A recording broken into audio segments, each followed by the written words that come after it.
ایک نہایت اہم سوال پوچھا گیا کہ اگر نمازی حضرات کو دعائے قنوت نہ آتی ہو تو اس کے بارے میں کیا حکم ہے۔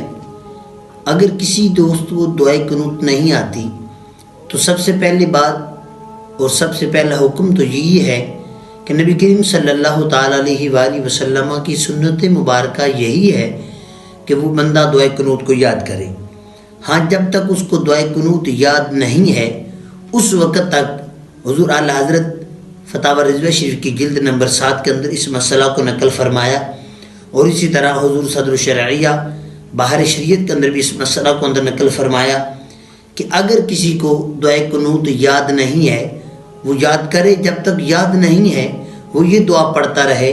اللہم ربنا آتنا فی الدنیا حسنہ وفی الآخرۃ حسنہ وقنا عذاب النار۔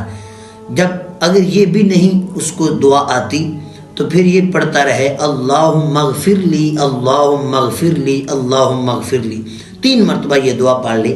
تو جس کو یہ بھی نہیں آتی تو حضور اعلیٰ حضرت فرماتے ہیں پھر وہ پڑھے یا ربی یا ربی یا ربی، 3 مرتبہ یہ پڑھنے کے ساتھ بھی اس کا واجب ادا ہو جائے گا، اس کے اوپر سجدہ سا بھی لازم نہیں ہوگا۔